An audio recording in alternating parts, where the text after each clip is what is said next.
Today, I'm going to show you how to make a microphone out of a matchbox. Start by taking an empty matchbox and remove the drawer.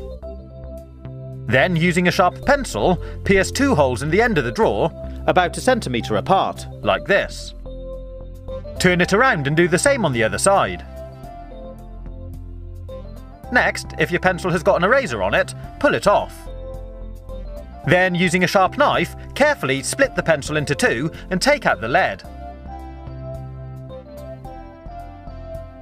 You might want to do this on a chopping board. Consider wearing safety gloves and do be careful not to cut yourself. Next, take a length of lead, then using an open pair of scissors, carefully scratch a flat spot all the way along. Then poke it through the holes in your matchbox, like this.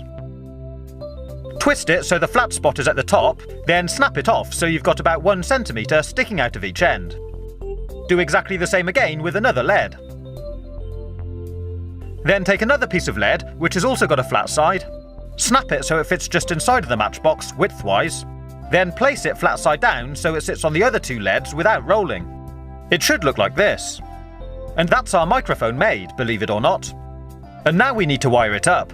Start by taking one of these batteries and connect a lead to it with a crocodile clip. Then connect the other end to one of the leads on your microphone. Connect another lead to your battery, and a third lead to the other lead on the microphone.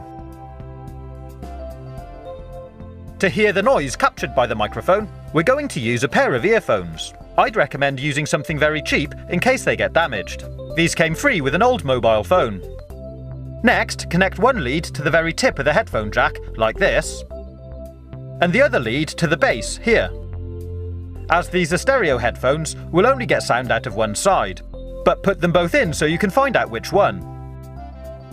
Next, try gently tapping the microphone. You should be able to hear it coming through one of the speakers. Pretty cool, huh? But we haven't finished there. We're now going to extend the cable so we can use it in a different room. Take some speaker cable and strip back the ends, like this.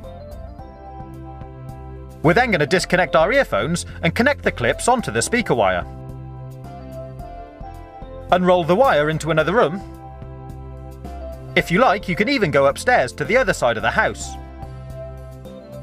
Then strip the wires as before, clamp on another 2 leads, and connect that to your headphone jack, same as we did before. Then get someone to tap, talk or sing into the microphone, and you should be able to hear it all the way from the other side of the house. Pretty cool, huh? This is a great science project to do with children, and if you make 2, you could even talk to each other. On the subject of headphones, when I'm editing my videos, I use these truly amazing headphones from Meze. They're superb quality and they're individually handcrafted from ebony wood. The sound quality is absolutely great and they're really well priced. You can find a link to their website in the description below. I hope you've enjoyed watching this video. If you want to see more, you can click on the links on the right hand side or take a look at my YouTube channel page. Stay safe, have fun, and as always, thanks for watching.